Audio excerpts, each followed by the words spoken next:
Hi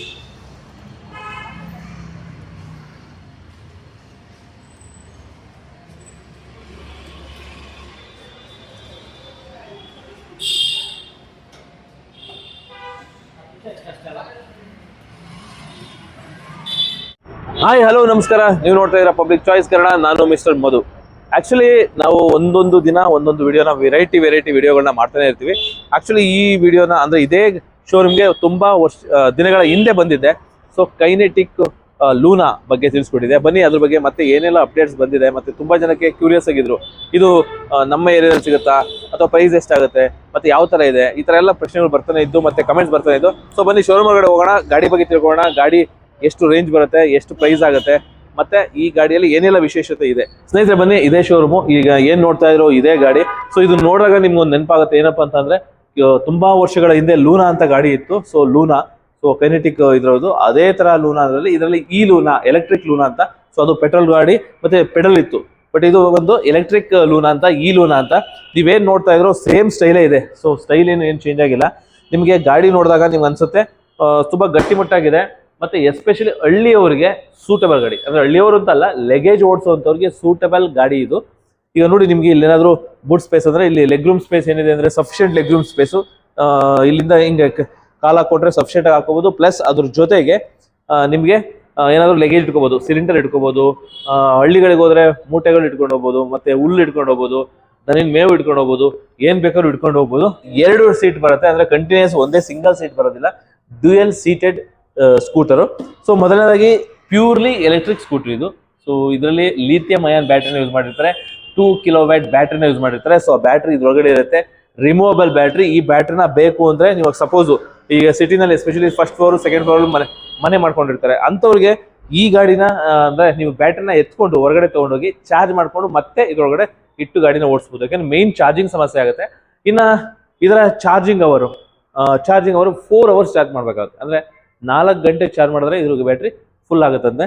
ಇನ್ನು ನಿಮಗೆ motor ಬಗ್ಗೆ ನೋಡೋದಾದ್ರೆ, ನಿಮಗೆ ಮೋಟ್ರ್ ಬಂದು ಮಿಡಲ್ ಅಲ್ಲಿ ಇರುತ್ತೆ, ಮಿಡ್ ಡ್ರೈವ್ ಮೋಟರು. ಸೊ ನಿಮಗೆ ಚೈನ್ ಇದೆ.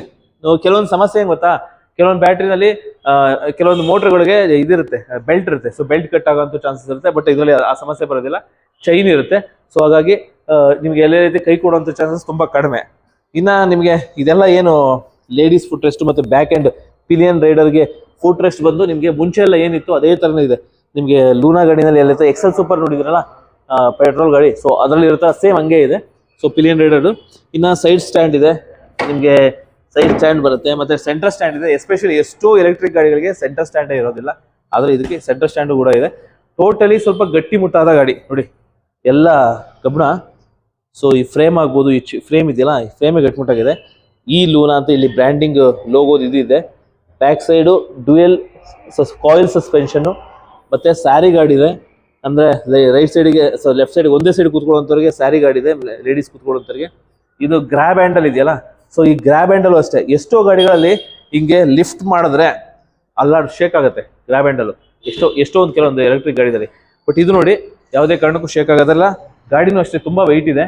ಸೊ ಇದು ಎತ್ತಬೇಕು ಅಂದ್ರೆ ತುಂಬಾ ಕಷ್ಟ, ಅಂದ್ರೆ ಅಷ್ಟು ವೆಯ್ಟ್ ಇದೆ. ಸೊ ಗಟ್ಟಿ ಮುಟ್ಟಾದ ಗಾಡಿ. ನಿಮಗೆ ಬ್ಯಾಕ್ ಸೈಡು ಇದೊಂದು ಪ್ಲಾಸ್ಟಿಕ್ ಮೆಟೀರಿಯಲ್ ಆಗ್ಬೋದು. ಆಮೇಲೆ ಹಳ್ಳಿಯವರು ಒಂದು ಪದ ಹೇಳ್ತಾರೆ, ಎಲೆಕ್ಟ್ರಿಕ್ ಗಾಡಿ ನಮ್ಮ ಹಳ್ಳಿಗಳಿಗೆ ತಂದ್ರೆ ಈ ಅಪ್ಪೆ ಹತ್ತಲ್ಲ ಕೊಂಡ್ರಪ್ಪ. ಆಮೇಲೆ ಒಳ್ಳೆ ಪ್ಲಾಸ್ಟಿಕ್ ಡಬ ಡಬ ಅನ್ನತ್ತೆ. ಬನ್ನಿ ಈ ಗಾಡಿನ ಮುಟ್ಟಿ ಹೊಡೀರಿ, ಸೌಂಡ್ ಮಾಡಿ ಡಬ ಡಬ ಅನ್ನತ್ತೆ ಏನಂತ ಚೆಕ್ ಮಾಡಿ. ಯಾಕೆಂತಂದ್ರೆ ತುಂಬಾ ಗಟ್ಟಿಮುಟ್ಟಾಗಿದೆ, ಎಸ್ಪೆಷಲಿ ಹಳ್ಳಿಯವರು ಇಷ್ಟಪಡುವಂತ ಗಾಡಿ. ಆಮೇಲೆ ಇದೆಲ್ಲ ಆಯ್ತು, ಇಷ್ಟೊಂದು ತೂಕ ಇದೆ, ಎಷ್ಟು ರೇಂಜ್ ಬರುತ್ತೆ ಅಂದ್ರೆ, ಇಷ್ಟು ವೆಯ್ಟ್ ಇದೆಯಲ್ಲ, ರೇಂಜ್ ಎಷ್ಟು ಬರುತ್ತೆ ಅಂದ್ರೆ, ಬ್ಯಾಟ್ರಿ ನೋಡಿದ್ರೆ 2 ಕಿಲೋವ್ಯಾಟ್ ಅಂತ ಹೇಳ್ತೀರಾ, ಮೋಟ್ರ್ ಬಂದು 1.2 ಕಿಲೋವ್ಯಾಟ್. ಸೊ ಇಷ್ಟಿದ್ದಾಗ ವೆಯ್ಟ್ ಇಷ್ಟು ಜಾಸ್ತಿ ಇದೆ ಅಂತೀರಾ. ಎಷ್ಟು ರೇಂಜ್ ಬರುತ್ತೆ ಅಂದ್ರೆ, ರೇಂಜ್ ಬಂದು ನಿಮಗೆ 100ರಿಂದ 110 ಕಿಲೋಮೀಟರ್ ಕಂಪ್ನಿಯವ್ರು ಕೊಟ್ಟಿದ್ದಾರೆ. ಸೊ ಆಲ್ಮೋಸ್ಟ್ 100ರಿಂದ ಅಂದ್ರೆ ಎಕೋ ಮಾಡೆಲ್ ಓಡಿಸಿದ್ರೆ ಮಾತ್ರ ನಿಮಗೆ 100ರಿಂದ 110 ಕಿಲೋಮೀಟರ್ ರೇಂಜ್ ಬರುತ್ತೆ. ಸೊ ಈಗ ಗಾಡಿ ಫಿಸಿಕಲಿ ನೋಡಿದ್ರೆ ಹೆಂಗಿದೆ, ಗಟ್ಟಿಮುಟ್ಟಾಗಿದೆ, ಸಖತ್ತಾಗೆ ಇದೆ, ಹಳ್ಳಿಗಳಲ್ಲೆಲ್ಲ ಓಡಿಸ್ಬೋದು ಅಂತ. ಆಮೇಲೆ ಫ್ರಂಟ್ ಸಸ್ಪೆನ್ಷನ್ ಒಂದು ಹೇಳ್ಬೇಕಿತ್ತು. ಫ್ರಂಟ್ ಅಲ್ಲಿ ನಿಮಗೆ ಡ್ಯುಯಲ್ ಸ್ಯಾಕ್ ಸಸ್ಪೆನ್ಷನ್ ಇದೆ. ವೀಲ್ ಸೈಜ್ ಬಂದು ಆಲ್ಮೋಸ್ಟ್ 16-17 ಇಂಚಸ್ ವೀಲ್ ಸೈಜ್ ಇದೆ. ಅಂದ್ರೆ ದೊಡ್ಡ ವೀಲ್ ಸೈಜ್, ಇವನ್ ಮಾಮೂಲಿ ಸ್ಕೂಟಿ ತರ ಅಲ್ಲ. ಇನ್ನು ಬನ್ನಿ ಇಲ್ಲ ಡಿಸ್ಪ್ಲೇ ನೋಡೋಣ. ಡಿಸ್ಪ್ಲೇ ಹೇಗಿದೆ ಅಂತಂದ್ರೆ, ಸೊ ಫಸ್ಟ್ ನಿಮಗೆ ಡಿಸ್ಪ್ಲೇ ಚಿಕ್ಕದಾಗಿ ಡಿಸ್ಪ್ಲೇ ಇದೆ. ಸೊ ಮೊಬೈಲ್ಗಿಂತ ಚಿಕ್ಕದಿದೆ. ಇದನ್ನ ಆನ್ ಮಾಡಿದ್ರೆ ಸ್ವಲ್ಪ ಟೈಮ್ ತೊಗೊಳುತ್ತೆ. ಬಂತು, ಓಕೆ. ಡಿಜಿಟಲ್ ಡಿಸ್ಪ್ಲೇ ನಿಮಗೆ ನೋಡಿ, ಇಲ್ಲಿ ಬ್ಯಾಟ್ರಿ ಎಷ್ಟಿದೆ ಅಂತ ತೋರಿಸ್ತಾ ಇದೆ. ಫುಲ್ ಇದೆಯಾ, ಆಫ್ ಇದೆಯಾ ನೋಡಿ. ರೆಡ್ ಇದ್ರೆ ಸ್ವಲ್ಪ ಬ್ಯಾಟ್ರಿ ಚಾರ್ಜ್ ಮಾಡ್ಕೋಬೇಕು ಅಂತ ಅರ್ಥ, ಎಲ್ಲೋ ಇದ್ರೆ ಇನ್ನು ಸ್ವಲ್ಪ ಓಡುತ್ತೆ, ಗ್ರೀನ್ ಇದ್ರೆ ಸಫಿಷಿಯೆಂಟ್ ಇದೆ, ಅಂದರೆ ಎಷ್ಟು ಪಾಯಿಂಟ್ ಇದೆ ಅಂತ ಗೊತ್ತಾಗುತ್ತೆ. ಅದು ಬಿಟ್ಟರೆ ಟ್ರಿಪ್ಪು ಈಗ ರೀಸೆಂಟಾಗಿ ಎಲ್ಲಿ ಹೋಗಿ ಬಂದರು, 39.2 ಕಿಲೋಮೀಟರ್ ರೈಡ್ ಮಾಡಿದ್ದಾರೆ, ಅಂದರೆ ಟೆಸ್ಟ್ ಡ್ರೈವ್ ಮಾಡಿದ್ದಾರೆ. ಸೊ ಅದು ರೀಸೆಂಟ್ ಟ್ರಿಪ್ ತೋರಿಸುತ್ತೆ. ಇನ್ನು 120 ಕಿಲೋಮೀಟರ್ ತೋರಿಸ್ತಾ ಇದೆ ನೋಡಿ. ಇಷ್ಟು ಫುಲ್ ಚಾರ್ಜ್ ಆದರೆ 120 ಕಿಲೋಮೀಟರ್ ಬರುತ್ತೆ ಅಂತ ಇಲ್ಲಿ ತೋರಿಸ್ತಾ ಇದೆ. ಬಟ್ ಅವ್ರು ಹೇಳೋ ಪ್ರಕಾರ 100ಇಂದ 110 120 ಬರುತ್ತಂತೆ, ರೇಂಜ್ ಅಷ್ಟು ತೋರಿಸ್ತಾ ಇದೆ. ಈ ಕಂಪ್ನಿ ಕೈನೆಟಿಕ್ ಗ್ರೀನ್ ಅವ್ರದ್ದು, ಅಂದರೆ ಕೈನೆಟಿಕ್ ಹೋಂಡಾ ಏನಿತ್ತು ಸೊ ಆ ಕಂಪ್ನಿ ಅವ್ರದ್ದು. ಬಟ್ ಇನ್ನು ಇದರಲ್ಲಿ ಎಲ್ಲ ಗೊತ್ತಾಗುತ್ತಲ್ಲ. ಇದ್ರ ಬಿಟ್ಟರೆ ಇನ್ನು ಗೇರ್ ಇದೆ ಇದರಲ್ಲಿ, ಎಷ್ಟು mode, first mode, second mode, third mode ಅಂತ. ಸೊ ನೀವಾಗ ಲೋ ಮೋಡು ಇದನ್ನ ಫಸ್ಟ್ ಮೋಡ್ ಅಂತ ಕರೀತಾರೆ. ಸೆಕೆಂಡ್ ಮೋಡ್ ನೋಡಿ, ಮಿಡ್ ಮೋಡಲ್ಲಿ ನಿಮಗೆ 105 ಕಿಲೋಮೀಟರ್ ಬರುತ್ತಂತೆ ಫುಲ್ ಚಾರ್ಜ್ ಆದರೆ. ಐ ಮೋಡ್ 91 ಕಿಲೋಮೀಟರ್ ಬರುತ್ತಂತೆ. ಸೊ ಇದು ರೇಂಜು ಸ್ವಲ್ಪ ವೇರಿ ಆಗುತ್ತೆ, ಇದು ಖಂಡಿತ ನಿಮ್ಗೆ ಅನ್ಸಿದ ಮಟ್ಟಿಗೆ. ಎಲ್ಲ ಎಲೆಕ್ಟ್ರಿಕ್ ಸ್ಕೂಟರ್ಲ್ಲೂ ಆಗುತ್ತೆ, ಇದರಲ್ಲೂ ಆಗುತ್ತೆ. ಪ್ರಾಕ್ಟಿಕಲಿ ಯಾರಾದರೂ ಓಡಿಸಿರೋರು ಕೇಳಿದ್ರೆ ಗೊತ್ತಾಗೋದು, ಬಟ್ ಸ್ವಲ್ಪ ವೇರಿ ಆಗುತ್ತೆ ಇಲ್ಲಿ ಏನಿದೆಯೋ. ಬಟ್ ಅಪ್ರಾಕ್ಸಿಮೇಟ್ಲಿ ಹಿಂದೆ ಮುಂದೆ ಬಂದೇ ಬರುತ್ತೆ ರೇಂಜು. ಇನ್ನು ನಿಮಗೆ 3 ಮೋಡ್ಸ್ ಇರುತ್ತೆ. ಲಾಸ್ಟ್ ಟಾಪ್ ಮೋಡಲ್ ಹೋದರೆ 91, ಸೆಕೆಂಡ್ ಮೋಡಲ್ ಬಂದರೆ 105, ಫಸ್ಟ್ ಮೋಡಲ್ ಹೋದರೆ 120 ಕಿಲೋಮೀಟರ್. ಸೊ 120 ಇದ್ರೆ 100ಕ್ಕಂತೂ ಮೋಸ ಇಲ್ಲ, ಆಯ್ತಾ. ಈಗ ನೋಡಿ ಫಸ್ಟ್ ಸ್ಟಾರ್ಟ್ ಮಾಡೋಣ. ಇನ್ನೇನು ನಿಮಗೆ ಹೈ ಬೀಮು, ಲೋ ಬೀಮ್ ಸಿಗುತ್ತೆ. ಇದು light, left indicator, right indicator. ಗಾಡಿನ ಸ್ಟಾರ್ಟ್ ಮಾಡೋಣ.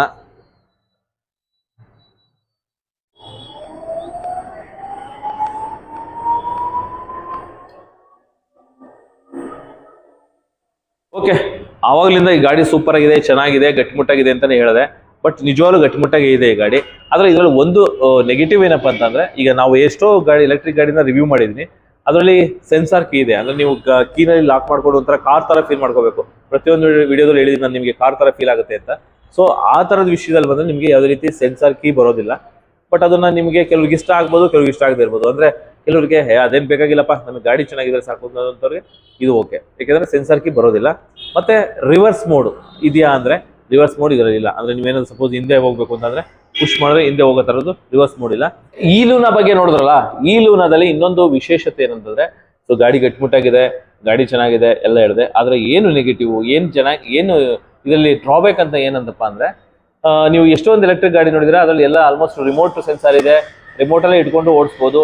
ಮತ್ತೆ ಆಂಟಿ ಥೆಫ್ಟ್ ಅಲಾರ್ಮ್ ಇದೆ. ಅಂದ್ರೆ ನೀವೇನಾದ್ರೂ ಗಾಡಿನ ಲಾಕ್ ಮಾಡ್ಬಿಟ್ಟು ಹೊರಗಡೆ ಹೋದ್ರೆ, ಯಾರಾದ್ರೂ ತಳ್ಳಿದ್ರೆ ಅಥವಾ ಸೈಡ್ ಸ್ಟ್ಯಾಂಡ್ ಮಾಡಿದ್ರೆ ನಿಮಗೆ ಗಾಡಿ ಲಾಕ್ ಆಗುತ್ತೆ, ಪ್ಲಸ್ ಅದ್ರ ಜೊತೆಗೆ ಸೌಂಡ್ ಬರುತ್ತೆ. ಸೊ ಈ ತರದ ಫೆಸಿಲಿಟೀಸ್ ಇದರಲ್ಲಿ ಇದೆಯಾ ಅಂತಂದ್ರೆ ಅದೊಂದು ಇಲ್ಲ, ಆಂಟಿ ಥೆಫ್ಟ್ ಅಲಾರ್ಮ್ ಇಲ್ಲ. ಅದು ಬಿಟ್ರೆ ರಿವರ್ಸ್ ಮೋಡು ಇದರಲ್ಲಿ ಇರೋದಿಲ್ಲ. ಕ್ರೂಸ್ ಕಂಟ್ರೋಲ್ ಅಂತ ಬರುತ್ತೆ, ಅಂದ್ರೆ ಗಾಡಿ ಒಂದೇ ಮೇಲೆ ಹೋಗೋದು, ಆ ಕ್ರೂಸ್ ಕಂಟ್ರೋಲ್ ಇರೋದಿಲ್ಲ. ಇನ್ನ ನೆಕ್ಸ್ಟ್ ಸೈಡ್ ಸ್ಟ್ಯಾಂಡ್ ಸೆನ್ಸಾರ್, ಇದು ತುಂಬಾ ಮುಖ್ಯ. ಎಸ್ಪೆಷಲಿ ನೀವು ಗಾಡಿನ ಎಲ್ಲೋ ಒಂದ್ ಕಡೆ ನಿಲ್ಸಿರ್ತೀರಾ, ಮಕ್ಕಳು ಕೂತಿರ್ತಾರೆ, ಸೊ ಸಡನ್ ಆಗಿ ಸೈಡ್ ಸ್ಟ್ಯಾಂಡ್ ಹಾಕಿದ್ರು ಸಹ ಗಾಡಿ ಎಷ್ಟೊಂದು ಗಾಡಿಗಳು ಮೂವ್ ಆಗಿ ಆಕ್ಸಿಡೆಂಟ್ಗಳಾಗಿರೋದು ಉಂಟು. ಸೊ ಆ ವಿಷಯದಲ್ಲಿ ನೀವು ನೋಡಿದ್ರೆ ಇದರಲ್ಲಿ ಸೈಡ್ ಸ್ಟ್ಯಾಂಡ್ ಸೆನ್ಸರ್ ಇದೆ. ಅಂದ್ರೆ ಇದು ಎಷ್ಟು ಮುಖ್ಯ ಅಂತ ಅಂದ್ರೆ ನಿಮಗೆ ತುಂಬಾ ಮುಖ್ಯ. ಯಾಕೆಂದ್ರೆ ಎಷ್ಟೊಂದ್ ಕಡೆ ಮಕ್ಕಳನ್ನ ನಿಲ್ಸಿರ್ತೀರಾ ಅಥವಾ ಸ್ಕೂಲಿಂದ ಕರ್ಕೊಂಡ್ ಬರ್ತಾ ಇರ್ತೀರಾ, ನೀವು ಗಾಡಿನ ಬಿಟ್ಬಿಡ್ತೀರಾ, ಹಿಂಗ್ ಬಿಟ್ಬಿಟ್ಟು ಮಕ್ಕಳನ್ನ ಕೂರ್ಸ್ಕೊತಾ ಇರ್ತಿರ್ತೀರಾ, ಸೈಡ್ ಸ್ಟ್ಯಾಂಡ್ ಹಾಕಿರ್ತೀರಾ. ಬಟ್ ಆದ್ರೂ ಆ ಮಗು ಏನಾದ್ರು ಹಿಂಗ್ ಅಂದ್ರೆ ಗಾಡಿ ಮೂವ್ ಆಗುತ್ತೆ. ಬಟ್ ಇದ್ರಲ್ಲಿ ನೋಡಿ ಸೈಡ್ ಸ್ಟ್ಯಾಂಡ್ ಹಾಕಿದೀನಿ, ಸೊ ಗಾಡಿ ಮೂವ್ ಆಗಲ್ಲ. ಈಗ ನೋಡಿ ಸೈಡ್ ಸ್ಟ್ಯಾಂಡ್ ತೆಗಿತೀನಿ, ಈಗ ಮೂವ್ ಆಗುತ್ತೆ. ಸೊ ಅದು ಒಂದು ಪ್ಲಸ್, ಅದಿದೆ, ಸೈಡ್ ಸ್ಟ್ಯಾಂಡ್ ಸೆನ್ಸಾರ್ ಇದೆ ಇದರಲ್ಲಿ. ಸೊ ಈ ಗಾಡಿ ನಿಮ್ಗೆ ಇಷ್ಟ ಆಯ್ತು ಅಂತಂದ್ರೆ ನೀವು ಮಾಡ್ಬೇಕಾದ್ರೆ ಇಷ್ಟೇ. ನಿಮ್ಗೆ ಗಾಡಿ ಇಷ್ಟ ಆಯ್ತು ಅಂತಂದ್ರೆ ಬನ್ನಿ, ಶೋರೂಮ್ ವಿಸಿಟ್ ಮಾಡಿ. ಶೋರೂಮ್ ಅಡ್ರೆಸ್ನ ನಾನು ಡಿಸ್ಕ್ರಿಪ್ಷನ್ ಹಾಕಿರ್ತೀನಿ. ನಿಮಗೆ ರಾಜಾಜಿನಗರ ಅಂದ್ರೆ ಬೆಂಗಳೂರಿನಲ್ಲಿ ರಾಜಾಜಿನಗರ ಹತ್ರ Magadi road parallel road, Magadi road ಪಕ್ಕದಲ್ಲಿ 60 ಫೀಟ್ ರೋಡ್ ಅಂತ ಇದೆ. ಸೊ ಇಲ್ಲಿಗೆ ಬಂದ್ರೆ ನಿಮಗೆ ಈ ಅಡ್ರೆಸ್ಸು ಸಿಗುತ್ತೆ, ಅದ್ರ ಜೊತೆ ಕಾಂಟ್ಯಾಕ್ಟ್ ನಂಬರ್ ಹಾಕಿರ್ತೀನಿ, ವಿಚಾರಿಸ್ಕೊಂಡು ಬಂದು ವಿಸಿಟ್ ಮಾಡ್ಬೋದು. ಆಮೇಲೆ ಇನ್ನೊಂದೇನಪ್ಪ ಅಂತಂದ್ರೆ, ನೀವು ಗಾಡಿ ತೊಗೊಳಕ್ಕಿಂತ ಮುಂಚೆ ನಾನು ಯಾವುದೇ ರೀತಿ ತೊಗೊಳ್ಳೇಬೇಕು ಅಂತ ಡಿಮ್ಯಾಂಡ್ ಮಾಡೋದಿಲ್ಲ. ಗಾಡಿ ಚೆನ್ನಾಗಿತ್ತು ಅಂತ ನಿಮ್ಗೆ ಅನ್ಸಿದ್ರೆ ಮಾತ್ರ ತಗೊಳ್ಳಿ. ನನ್ನ ಕೆಲಸ ಏನಂದ್ರೆ ಗಾಡಿ ಹಿಂಗಿದೆ, ಇದರ ಟೆಕ್ನಿಕಲ್ ಫೀಚರ್ಸ್ ಈ ತರ ಇದೆ, ಸೊ ಯಾರು ಯೂಸ್ ಆಗುತ್ತೆ ಅಷ್ಟು ಹೇಳೋದಷ್ಟೇ. ಇದನ್ನ ನೀವು ತಗೊಳ್ಳೇಬೇಕು ಅನ್ನೋದು ಏನಿಲ್ಲ. ಕಮೆಂಟ್ಸ್ ಮಾಡ್ತಿರ್ತಾರಲ್ಲ, ಸೊ ನೀವು ಯೂಸ್ ಮಾಡಿ ನಿಮ್ಗೆ ಏನಾದ್ರು ಅನುಭವ ಬಂತು ಅಂದ್ರೆ ನೀವು ಕಮೆಂಟ್ ಮಾಡಿ. ಅಂದ್ರೆ ಇದು ಚೆನ್ನಾಗಿದೆ, ಚೆನ್ನಾಗಿಲ್ಲ, ನಾನು ಯೂಸ್ ಮಾಡ್ತಾ ಇದ್ದೀನಿ, ಯೂಸ್ ಮಾಡ್ತಿಲ್ಲ, ಕಮೆಂಟ್ಸ್ ಮಾಡಿ. ಸೊ ನಿಮ್ಮ ಫೀಡ್ಬ್ಯಾಕ್ ಮೇಲೆ ನೆಕ್ಸ್ಟ್ ವಿಡಿಯೋದಲ್ಲಿ ಅಪ್ಗ್ರೇಡ್ ಮಾಡ್ಕೋತೀನಿ. ಬ್ಯಾಟ್ರಿ 2 kW ಬ್ಯಾಟ್ರಿ ಇರುತ್ತೆ ಅಂತ ಹೇಳಿದೆ. ಮತ್ತೆ ರಿಮೂವಬಲ್ ಬ್ಯಾಟ್ರಿ, ಅಂದ್ರೆ ನಿಮ್ಮ ಬ್ಯಾಟ್ರಿ ಏನಾದ್ರು ಮೇಲ್ಗಡೆ ತಗೊಂಡೋಗಿ ಚಾರ್ಜ್ ಮಾಡ್ಕೊಳ್ಳುವಂಥದ್ದು. ಸೊ ಬನ್ನಿ ನೋಡೋಣ. ಈಗ ಬ್ಯಾಟ್ರಿನ ಈಗ ಈ ತರ ಓಪನ್ ಮಾಡಿದ್ರೆ, ಸೊ ಇಲ್ಲಿ ನಿಮಗೆ ಕನೆಕ್ಷನ್ ಪ್ಲಗ್ ಇರುತ್ತಲ್ಲ, ಈ ಕನೆಕ್ಷನ್ ಪ್ಲಗ್ ನ ರಿಮೂವ್ ಮಾಡಬೇಕು. ಸೊ ಈ ರಿಮೂವ್ ಮಾಡ್ಬೇಕಾದ್ರೂ ನೀವು ತುಂಬಾ ಕೇರ್ಫುಲ್ ಆಗಿ ಮಾಡ್ಬೇಕಾಗತ್ತೆ. ಇಲ್ಲಿ ನೋಡಿ ಗ್ರೀನ್ ಇತ್ತು ಅಂದ್ರೆ ಮಾತ್ರ ನೀವು ರಿಮೂವ್ ಮಾಡ್ಬೋದು. ರೆಡ್ ಅಂದ್ರೆ ಲಾಕ್ ಆಗಿರುತ್ತೆ, ಕನೆಕ್ಷನ್ ಲಾಕ್ ಆಗಿ, ಯಾಕಂದ್ರೆ ರನ್ನಿಂಗ್ ಅಲ್ಲಿ ತೆಗಿಬಾರ್ದು, ಆ ತರ ಲಾಕ್ ಆಗಿರುತ್ತೆ. ಇವಾಗ ಗ್ರೀನ್ ಇದೆ, ಇದನ್ನ ಪ್ರೆಸ್ ಮಾಡಿ ಪುಷ್ ಮಾಡಿ ಈ ತರ ತೆಗಿಬೇಕು. ಬಂತು, ಜಸ್ಟ್ ಈ ತರ ಪ್ಲಗ್ ನ ಅನ್ಪ್ಲಗ್ ಮಾಡಬೇಕು. ಅನ್ಪ್ಲಗ್ ಮಾಡಿ, ಬ್ಯಾಟ್ರಿ ತುಂಬಾ ವೆಯ್ಟ್ ಇರುತ್ತೆ, ಸೊ ಎತ್ಕೋಬೇಕು ಹುಷಾರಾಗೆ. ಆಯ್ತಾ. ಈ ತರ ಎತ್ಕೊಂಡು ನಿಮ್ಮ ಮನೆಗೆ ಎಲ್ಲಾದ್ರೂ ತಗೊಂಡೋಗಿ ಚಾರ್ಜ್ ಮಾಡ್ಕೋಬಹುದು. ಅಂದ್ರೆ ಫಸ್ಟ್ ಫ್ಲೋರ್ ಇರ್ತೀರಾ, ಎಮರ್ಜೆನ್ಸಿ ಅಥವಾ ಗಾಡಿ ಎಲ್ಲೋ ಮಧ್ಯದಲ್ಲಿ ನಿಮಗೆ ಫುಲ್ ಚಾರ್ಜ್ ಖಾಲಿ ಆಗ್ಬಿಡುತ್ತೆ. ಸೊ ಈ ಗಾಡಿನ ತಗೊಂಡೋಗ್ಬೇಕಾದ್ರೆ ಈ ತರ ಬ್ಯಾಟ್ರಿ ತಗೊಂಡೋಗಿ ಚಾರ್ಜ್ ಮಾಡ್ಕೊಂಡು ಬಂದು ಮತ್ತೆ ಗಾಡಿ ತಗೊಂಡೋಗ್ಬೋದು. ಈ ತರ ಫೆಸಿಲಿಟಿ ಇದೆ. ಟೋವ್ ಮಾಡಂಗಿಲ್ಲ, ಅಂದ್ರೆ ಇದನ್ನ ಹೇಳ್ಕೊಂಡು ಹೋಗುವಂತ ಅವಶ್ಯಕತೆ ಇಲ್ಲ. ಸೊ ಮನೆಯಲ್ಲಿ ಯಾವ ತರ ಚಾರ್ಜ್ ಮಾಡ್ಬೇಕಂದ್ರೆ ಇದು ಚಾರ್ಜರು, ನಿಮಗೆ ಈ ಚಾರ್ಜರ್ ಇರುತ್ತೆ. ಈ ಚಾರ್ಜರ್ನ ನಿಮಗೆ 15 ಎಮ್ ಸಾಕೆಟ್ ಅಂದ್ರೆ ನಿಮಗೆ AH ಪಾಯಿಂಟ್ ಇರುತ್ತಲ್ಲ, ಸೊ ಆ ತರ ಪಾಯಿಂಟ್ಗೆ ಮಾತ್ರ ಚಾರ್ಜ್ ಮಾಡಬೇಕು, ಅದು ರೆಕಮೆಂಡೆಡ್. ಈಗ ಇದು ಒಂದು ಕನೆಕ್ಟರ್ ಬೇಕು ನಿಮಗೆ, ಅಂದ್ರೆ ಮನೆನ ಚಾರ್ಜ್ ಮಾಡಬೇಕು ಅಂದ್ರೆ ಈ ತರ ಒಂದು ಕನೆಕ್ಟರ್ ಬೇಕು.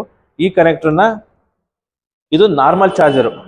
ನೀವು ಈ ಚಾರ್ಜರ್ನ ನಾರ್ಮಲಿ ಇಲ್ಲಿ ಇದೆಯಲ್ಲ ಚಾರ್ಜಿಂಗ್ ಪೋರ್ಟು, ಸೊ ಈ ಪೋರ್ಟ್ಗೆ ಕನೆಕ್ಟ್ ಮಾಡಿ ಚಾರ್ಜ್ ಮಾಡ್ಕೋಬಹುದು. ಆ ತರ ಚಾರ್ಜರು, ಎರಡಕ್ಕೂ ಒಂದೇ ಚಾರ್ಜರು. ಮನೆಯಲ್ಲಿ ಮಾಡುವಾಗ ಏನ್ ಮಾಡ್ಬೇಕಪ್ಪ ಅಂದ್ರೆ ಸಿಂಪಲ್. ಸೊ ಇದಕ್ಕೆ ಇನ್ನೊಂದು ಕನೆಕ್ಟರ್ ಬರುತ್ತೆ, ಈ ಕನೆಕ್ಟರ್ನ ಇದಕ್ಕೆ ಕನೆಕ್ಟ್ ಮಾಡ್ಕೋಬೇಕು.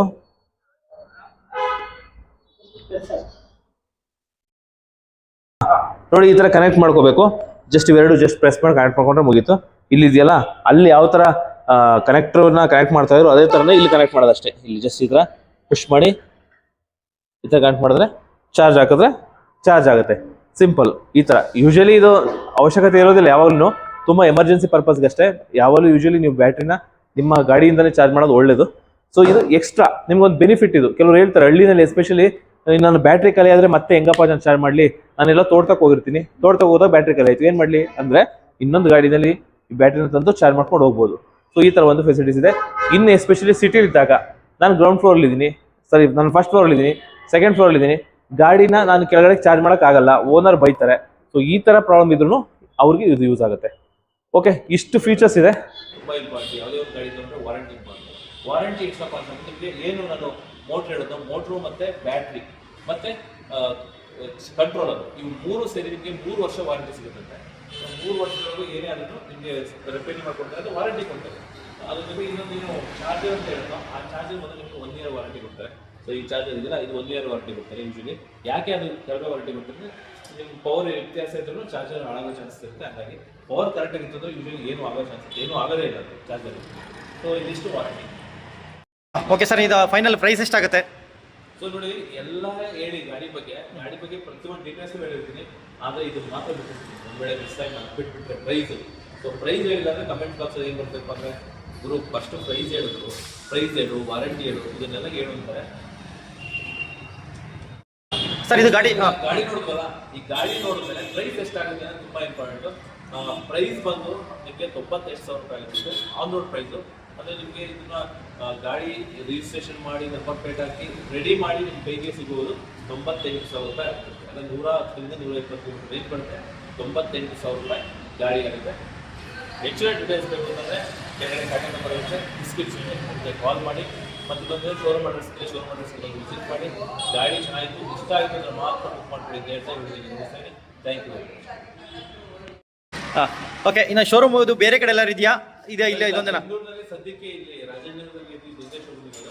ಬಟ್ ಇನ್ನೊಂದೇನಪ್ಪ ಅಂದರೆ ಸರ್ವಿಸ್ ಬಗ್ಗೆ ಚಿಂತೆ ಮಾಡೋ ಅವಶ್ಯಕ ಇಲ್ಲ. ಸರ್ವಿಸ್ ಒಂದು ಕಡೆ, ಸೇಲ್ಸ್ ಒಂದು ಕಡೆ ಆ ಥರ ಇಲ್ಲ. ನೀವು ಇಲ್ಲಿ ಗಾಡಿ ತೊಗೊಂಡೋಗಿದ್ರೆ ನೀವು ಸರ್ವಿಸು ನಮ್ಮಲ್ಲೇ ಸಿಗುತ್ತೆ. ನೋಡಿ ಇಲ್ಲಿ ಸರ್ವಿಸು ಎಲ್ಲ ಮಾಡ್ತಾರೆ, ಒಳ್ಳೊಳ್ಳೆ ಟೆಕ್ನಿಷಿಯನ್ಸ್ ಇದೆ, ಸರ್ವಿಸು ಸಹ ನಮ್ಮಲ್ಲೇ ಸಿಗುತ್ತೆ.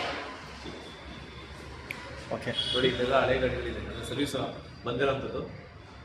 ಓಕೆ, ನಿಮ್ಮ ಗಾಡಿಗೆ ಅಷ್ಟೇ ಸರ್ವಿಸ್ ಮಾಡ್ತೀರಾ ಸರ್, ಬೇರೆ ಕಂಪ್ನಿಗೂ ಮಾಡ್ತೀರಾ? ಇಲ್ಲ, ಬೇರೆ ಕಂಪ್ನಿ ಮಾಡಲ್ಲ. ಈ ಲೂನಾದ್ ಏನಿದೆಯೋ ಈ ಗಾಡಿಗಳಿಗೆ ಮಾತ್ರ. ಈ ಗಾಡಿಗೆ ಮಾತ್ರ. ಓಕೆ ಸ್ನೇಹಿತರೆ, ಗಾಡಿಯನ್ನು ತಗೊಂಡ್ರಿ, ರಿಪೇರಿ ಬಂದರೆ ಏನು ಮಾಡೋದು, ಸರ್ವಿಸ್ ಹೇಗೆ ಮಾಡಿಸೋದು ಯೋಚನೆ ಮಾಡ್ತೀರಾ? ಸೊ ಸರ್ವಿಸ್ ಏನಾರು ಮಾಡಿಸ್ಬೇಕು ಅಂತಂದರೆ ಇದೇ ಶೋರೂಮಲ್ಲಿ, ನೀವೇನು ಗಾಡಿ ತೊಗೊಂಡಿಲ್ಲ ಇದೇ ಶೋರೂಮಲ್ಲಿ ನಿಮಗೆ ಸರ್ವಿಸ್ ಅವೈಲೇಬಲ್ ಇದೆ. ನಿಮಗೆ ಅಲ್ಲಿ ಗಾಡಿ ಸರ್ವಿಸ್ ಮಾಡ್ತಾ ಇದ್ದಾರೆ. ಸೊ ನಿಮಗೆ ಎಲ್ಲ ಥರ ಗಾಡಿಗಳು ನಿಮ್ಗೆ ಇಲ್ಲಿ ಸರ್ವಿಸ್ ಮಾಡ್ತಾರೆ. ಅಂದರೆ ನಿಮ್ಗೆ ಈ ಲೋನಾಗಿ ಸಂಬಂಧಪಟ್ಟಂಥ ಗಾಡಿಗಳು, ಇಲ್ಲಿ ತೊಗೊಂಡಂಥ ಗಾಡಿಗಳಿಗೆ ನಿಮಗೆ ಸರ್ವಿಸ್ ಏನಾದ್ರು ಬೇಕು ಅಂತಂದ್ರೆ ಸರ್ವಿಸ್ ಮಾಡ್ತಾರೆ. ಮತ್ತು ಕೆಲವೊಂದು ಬೇರೆ ಗಾಡಿಗಳು ಬೇಕಾ, ಸರ್ವಿಸ್ ಬೇಕಾ, ಅದನ್ನು ಮಾಡ್ತಾರೆ. ಕೆಲವೊಂದು ಗಾಡಿಗಳು ಇದೆ ಬೇರೆ ಗಾಡಿ, ಅದು ಸರ್ವಿಸ್ ಮಾಡ್ತಾರೆ. ಹಾಗಾಗಿ ಸರ್ವಿಸ್ ಬಗ್ಗೆ ಚಿಂತೆ ಮಾಡೋ ಅವಶ್ಯಕತೆ ಇಲ್ಲ. ಏನಾದ್ರು ಪ್ರಾಬ್ಲಮ್ ಬಂತು ಅಂತಂದರೆ ಸರ್ವಿಸ್ ಮಾಡ್ಕೊಡ್ತಾರೆ ಅಷ್ಟೇ.